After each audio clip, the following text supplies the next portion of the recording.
This is Mario with MIA Microflight, and this is my latest mini go-kart.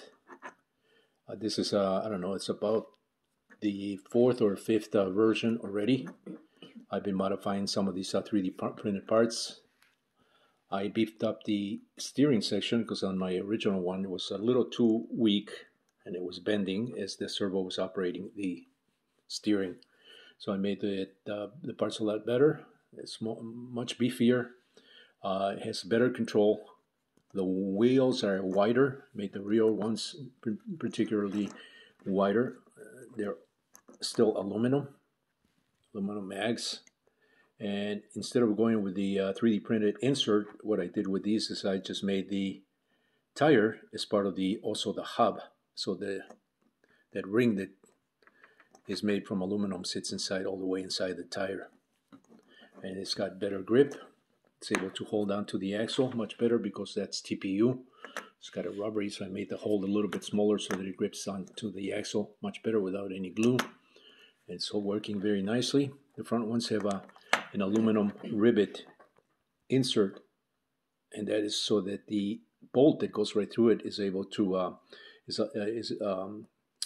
allows the wheel to spin much more true and easier. So it's working out really nice. Still these little tiny servos here. This is I got from Hobby King a long time ago, as well as these receivers. This is a full, I believe this is a 6-channel receiver. That little receiver. I'm only using 2 channels. You know, it's kind of a overkill for this application, but the receiver size is what is important. It's very, very tiny still.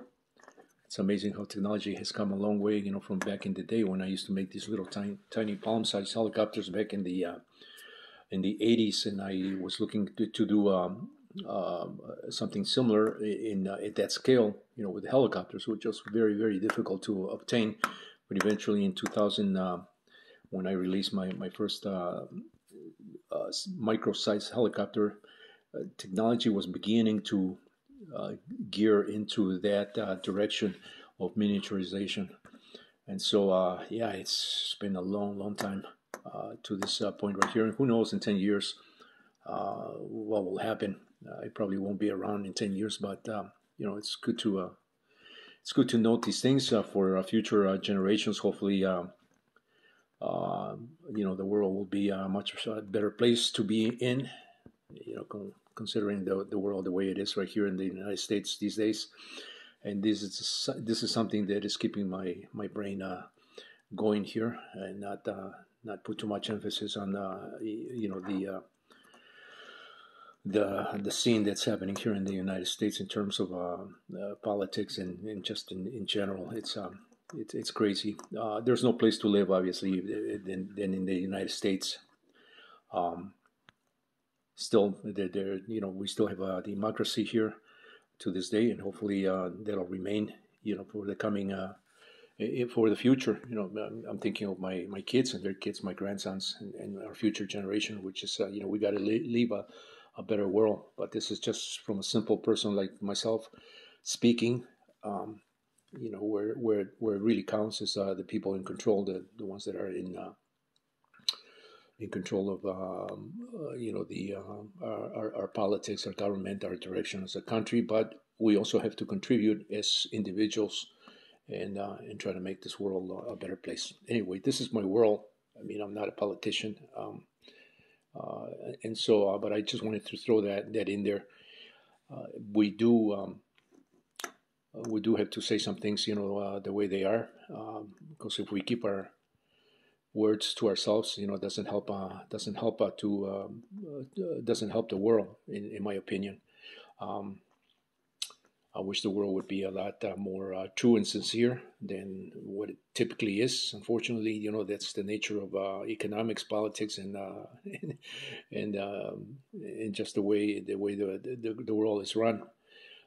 You know, it cannot be totally sincere, because many things would not work out the way they have. But I think if we have a balance, you know, at all levels, I think we can live in balance as well and more happily. Anyway, I wanted to touch base on that, but this is what keeps me going. And really, there's no really importance on these things. I mean, who cares, that we're making these little things? Who cares that anybody makes, stuff like this? Really, and so this is more for my just for my sanity that I do these videos. I don't even look at the viewer account anymore. It doesn't matter. None of that stuff matters. What matters is what fulfills you and your family. Number one, and if you can, if you can share some things, that are going to make somebody else's life a little bit better, whether it's something that you show, something that you talk about, something that you can share with others that may have similar interests, or just to take some of the pain away from this world, even better. And so that's the reason why I do these videos. I try to do a video every day. Just on the things that I work on, because I work on a lot of things. I'm never stand still. Never been. That's just my nature, and I'm always working on something. A lot of stuff I haven't shown, that I should probably show. As time goes by, but a lot of stuff like this, I think it's worthwhile to to share with others. But anyway, this is the little car that I was talking about. It's, I like go-karts, and I have not seen a properly done miniature go-kart to this scale, and even to the scale, 1/10 scale that I showed in my other videos many years ago that I did. You can see those videos as well on my YouTube channel if you care to look at this stuff. But I am really big into go-karts. I don't care for cars that everybody and their mother does. It just doesn't attract me that much. The trick, the gist of things is to do something that is unique, and that's been the nature of my microflight. That's why I started this company, my microflight, which to this day is still in operation. I don't do as much as I used to do in the earlier days, but I still, word of mouth, I still get orders from people. Thank you if you place an order and you're still, looking into our stuff. So uniqueness is some of the things that I strive for, and these things are by no means perfect in the sense. I mean, there are people that really get into really tiny scale. I've seen some videos that are people doing these things in 1/128th scale. This is 1/64th. That's almost half the size of this. And people are really meticulous, and that's their world. There are people that specialize in those particular sizes. Because my age, my dexterity, my hands, and my eyesight, I can't go beyond. there's a limitation there. Although I don't limit myself to things that I really like to do. If my mind is set, I eventually do it. Just my nature. I like to resolve problems, and there's no problem that I can't resolve. Basically, that's my whole life has been approached that way. And when you have that sort of perspective, there's nothing is impossible. Although I do have a saying that goes like this: nothing is impossible, and everything is negotiable within reason. Within reason is the key right there.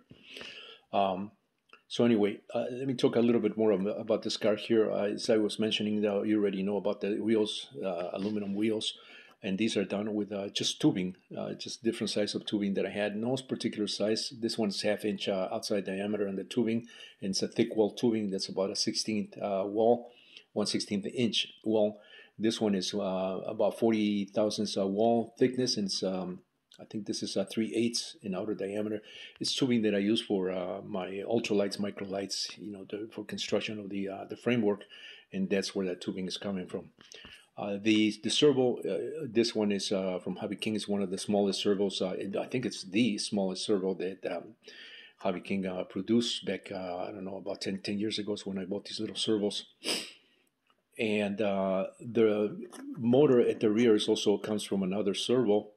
That one comes from I believe the company was Nine Eagles that was manufacturing these purple shell servos, and so I had one that went bad. I thought it went bad, and so I took it apart to see if I can salvage the motor. I was eventually able to do that, and that gear right there is just one of the gears. It's the first stage gear ratio right there for the motor and the gear. That's a nylon gear. White. It used to be white, but it's gotten black, with use. And so I took that first stage, and that's my drive system for this go-kart. It's pretty fast the way it is right now. I wanted to minimize the going to a two-stage gear system because that requires a little more complexity in the support, for the motor and the axle. And so I just decided to keep it very simple that way. I don't know, maybe that's a 10-to-1 gear ratio right there on the motor to gear. So that's where that motor comes from. And likewise, the speed controller was one of those speed controls that was attached as you see it, with those two wires directly to the motor, which was kind of neat. Those are stiff wires. So you can see it's coming directly from the speed control. So that's the speed control for that servo. And I even kept the potentiometer. The other way you can do this is the potentiometer. You have to set it to the neutral point by finding the neutral setting on the pot. You could do away with this potentiometer by using two resistors of equal value of the potentiometer total value. So if this potentiometer is 4K resistance, you can get away with 2K resistors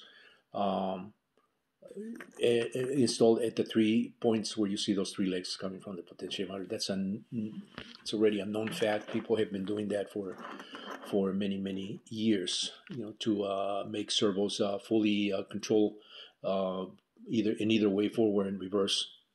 You can do that, but I decided to keep that potentiometer there until I tested this car. And this car runs already. I tested it already, but it does require either concrete track or a track that's covered with rubber foam, so the wheels grip better. These are TPU wheels; they're not rubber. They do have a little bit of a sliding action here. It almost drifts. If you like drifting, this will probably work great for if you're into drifting from that perspective. But I don't like drifting. I like racing. I like grip on my tires, so I have to run this on concrete, rough concrete, or a surface that has some kind of a EVA foam or rubbery foam. So that's what it is. There is a cover that I made for this go-kart to simulate a little Beetle, just a Volkswagen Beetle. So I started that design on CAD. I don't know if I'm going to install it because it takes away from the go-kart aspect of this design here. But it's something that I decided to do. It's just a cover, just to cover the electronics. But I think I'm going to tidy up these wires here a little bit better. And now that I know that it works, I can tidy that up and just run it that way. Anyway, this is my latest project. Mario once again with my microflight. Stay tuned for more.